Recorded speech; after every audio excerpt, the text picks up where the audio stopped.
Hello friends, তোমাদের সকলকে দাদের যে চ্যানেলে স্বাগত। আজকে আলোচনা করব ক্লাস 12 4th সেমিস্টার পলিটিক্যাল সায়েন্সের তোমাদের যে প্রথম অধ্যায়টি আছে আন্তর্জাতিক সম্পর্ক, মৌলিক ধারণা ও রাজনৈতিক মতবাদ। এই অধ্যায় থেকে আজকে আলোচনা করব আদর্শবাদ অর্থাৎ আইডিয়ালিজম সম্পর্কে।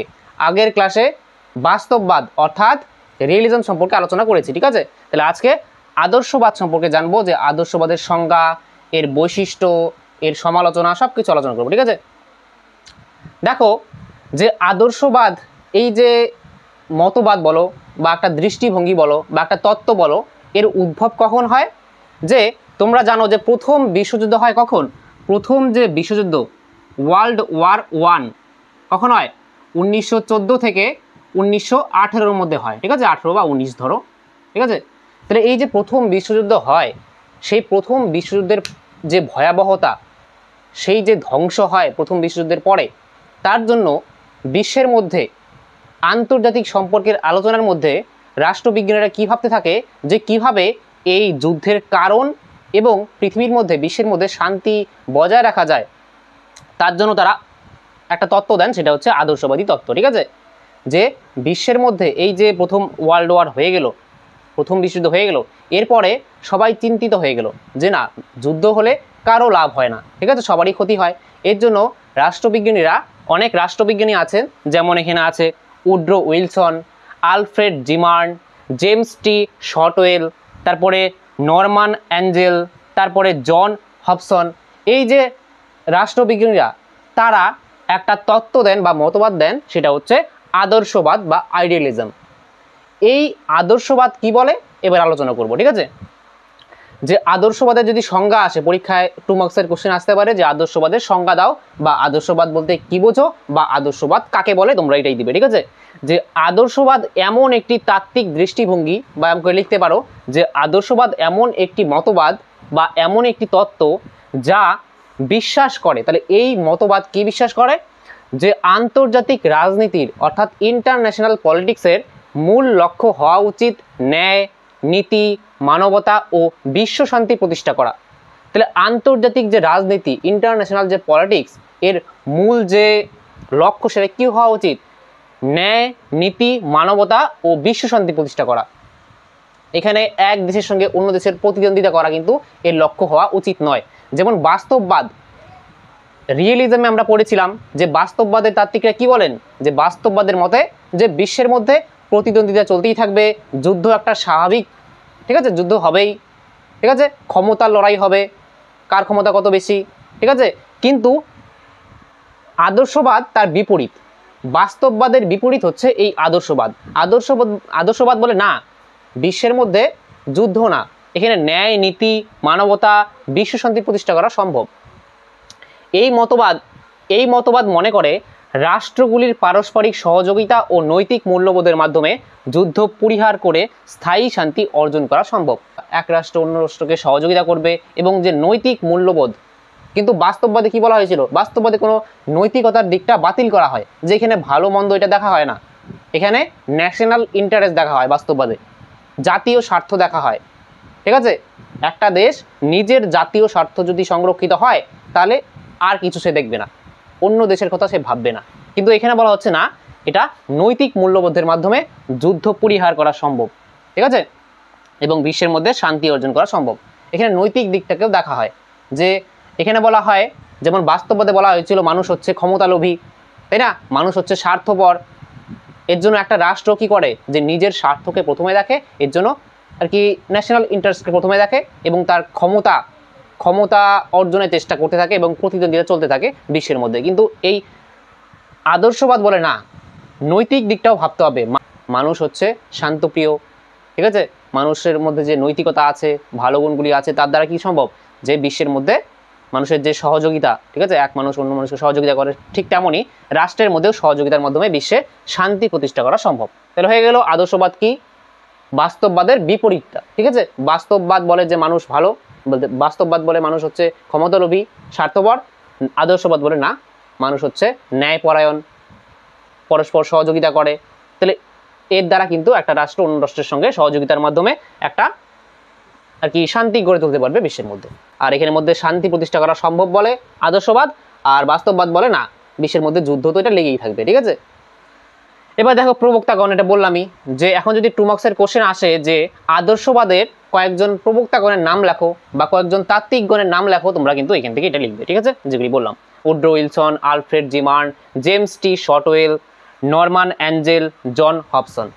এবার দেখো যে এর বৈশিষ্ট্য, আদর্শবাদের বৈশিষ্ট্য কি, এর দ্বারা আরো ভালো করে বোঝা যাবে যে আদর্শবাদটা কি বলতে চাচ্ছে। ফার্স্ট বৈশিষ্ট্য হচ্ছে যে মানব প্রকৃতির ইতিবাচক ধারণা। তাহলে বাস্তববাদের যেমন বলা হয়েছিল নেতিবাচক ধারণা, আমি কিন্তু লিখিয়েছিলাম বৈশিষ্ট্যের মধ্যে প্রথম পয়েন্টটাই ছিল মানব প্রকৃতির নেতিবাচক ধারণা, সেখানে বলা হয়েছে মানুষ লোভী স্বার্থপর, কিন্তু এখানে ইতিবাচক ধারণা বলা হয় আদর্শবাদে যে মানুষ হচ্ছে ন্যায়পরায়ণ, মানুষ হচ্ছে আর কি বলা হয় যুক্তিবাদী, তাই না, শান্তিকামী। তাহলে এর জন্য বিশ্বের মধ্যেও শান্তি বজায় রাখা সম্ভব। নেক্সট হচ্ছে নৈতিক ও মূল্যবোধ। তাহলে এই আদর্শবাদে তাত্ত্বিকরা নৈতিক এবং মূল্যবোধের ওপর কিন্তু গুরুত্ব আরোপ করে, যেখানে আর কি বাস্তববাদের মধ্যে ক্ষমতার ওপর অত্যাধিক গুরুত্ব আরোপ করা হয়, ক্ষমতাকে কেন্দ্র করে মতবাদটা গড়ে উঠেছে, তাই না, ক্ষমতা এবং ন্যাশনাল ইন্টারেস্ট, জাতীয় স্বার্থ, সেখানে জাতীয় স্বার্থকে দেখা হয় এবং কার ক্ষমতা কত বেশি, অর্থাৎ ক্ষমতা অর্জনের চেষ্টা করতে থাকে প্রত্যেকটি রাষ্ট্র বাস্তববাদের মধ্যে। কিন্তু এখানে নৈতিক এবং মূল্যবোধের উপর গুরুত্ব দেওয়া হয় যে না, একটা রাষ্ট্র নৈতিক দিক থেকে বিচার বিশ্লেষণ করবে, ঠিক আছে, বিশ্বের মধ্যে যে আইন কানুন আছে সেটা মান্য করবে, তাই না, তার দ্বারা বিশ্বের মধ্যে শান্তি প্রতিষ্ঠা করা সম্ভব। নেক্সট হচ্ছে শান্তিপূর্ণ ও ন্যায়সঙ্গত বিশ্ব ব্যবস্থা গঠন। তাহলে বিশ্বের মধ্যে সমস্ত রাষ্ট্র কি করবে, যে সাহায্য সহযোগিতার মাধ্যমে, ঠিক আছে, এমন একটা পরিবেশ গড়ে তুলবে যার দ্বারা কি করবে, যে বিশ্ব ব্যবস্থা এমন একটা ন্যায়সঙ্গত কিন্তু বিশ্ব ব্যবস্থা গড়ে তোলা সম্ভব হবে, এটা আদর্শবাদের মতে। বিশ্বের মধ্যে যেমন বর্তমানে আছে ইউনাইটেড নেশন, সম্মিলিত জাতিপুঞ্জ, এমন একটা সংগঠন, তাহলে সেই সংগঠনের যে আইন কানুন প্রণয়ন করবে যাতে সমস্ত বিশ্বের দেশগুলি সেটা মেনে চলে, তার দ্বারা কি হবে, বিশ্বের মধ্যে শান্তি গড়ে উঠবে, তাই না। কিন্তু বর্তমানে সেটা বাস্তবে দেখা যাচ্ছে না, সেটা তারপরে বাস্তববাদে সেটা বলা হয়। আর নেক্সট হচ্ছে আন্তর্জাতিক সহযোগিতা।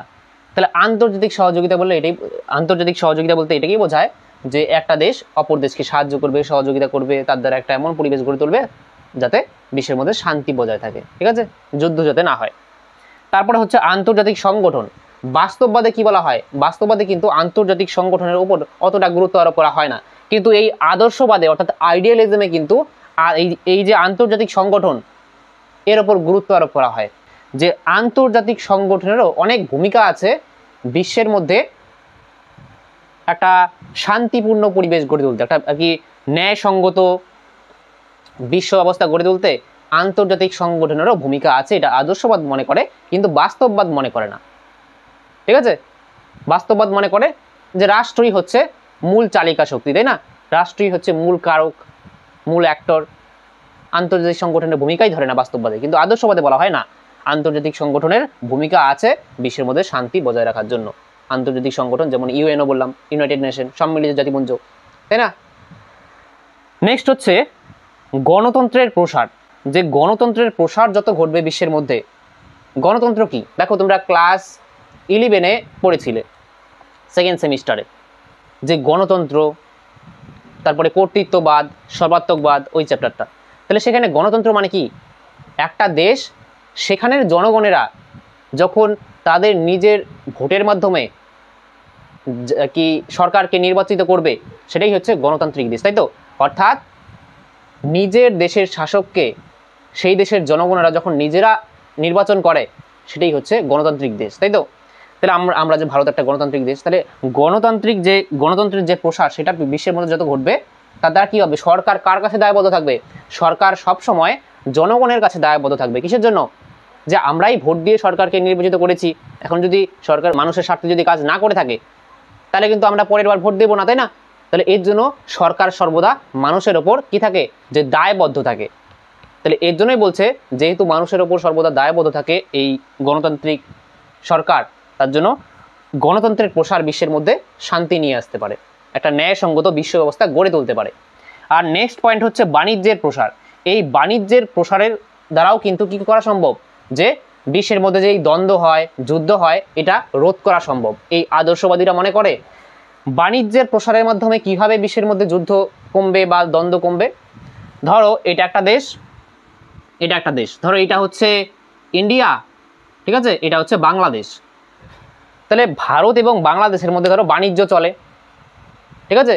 তাহলে ভারত ধরো বাংলাদেশকে অনেক কিছু বিক্রি করে, ঠিক আছে, তার দ্বারা ভারত অনেক ইনকাম করে, এবং বাংলাদেশও ভারতে অনেক জিনিস এক্সপোর্ট করে অর্থাৎ বেচে, এবং তার দ্বারা বাংলাদেশ অনেক মুনাফা অর্জন করে।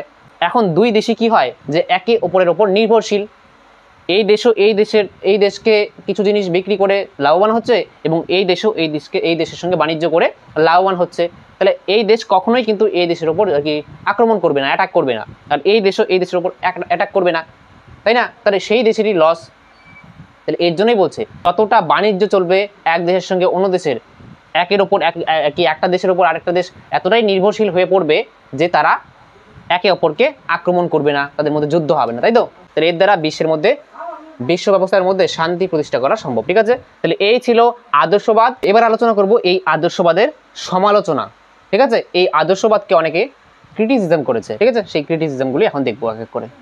এখন দেখো যে এই আদর্শবাদের সমালোচনা, এখানে আমি 3টি পয়েন্ট নিয়ে আলোচনা করবো, ঠিক আছে। ফার্স্ট হচ্ছে অবাস্তব।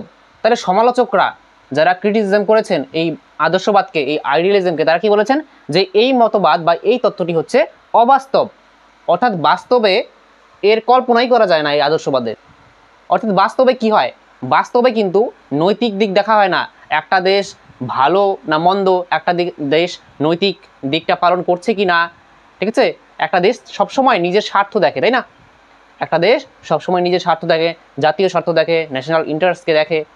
কিন্তু এখানে বলা হয় যে না, রাষ্ট্র হচ্ছে নৈতিক, ঠিক আছে, কিন্তু এর দ্বারা এটা সমালোচিত হয়েছে। তারপর হচ্ছে মানব প্রকৃতির ওপর সমালোচনা, যে আদর্শবাদে বলা হয় যে মানুষ হচ্ছে ন্যায়পরায়ণ, মানুষ হচ্ছে শান্তিকামী, মানুষ হচ্ছে যুক্তিবাদী, তার দ্বারা বিশ্বের মধ্যে শান্তি প্রতিষ্ঠা করা সম্ভব। কিন্তু না, বাস্তবে কি, মানুষ কিন্তু ক্ষমতালোভী, মানুষ কিন্তু স্বার্থপরী হয়, তাই না? তাহলে এর দ্বারা কিন্তু এটা একটা সমালোচনা। আর লাস্ট হচ্ছে ক্ষমতার ভূমিকা উপেক্ষা, অর্থাৎ এই মতবাদে ক্ষমতার ভূমিকাকে উপেক্ষা করা হয়েছে, এখানে ক্ষমতাকে গুরুত্ব দেওয়া হয়নি, ঠিক আছে। এখানে গুরুত্ব দেওয়া হয়েছে কাকে, যে এখানের মধ্যে গুরুত্ব দেওয়া হয়েছে আর কি নৈতিক দিককে, মূল্যবোধকে, তাই না? কিন্তু বাস্তবে কি, বাস্তবে কিন্তু ক্ষমতা, জাতীয় স্বার্থ, এর দ্বারাই কিন্তু বিশ্ব পরিচালিত হচ্ছে, তাই না?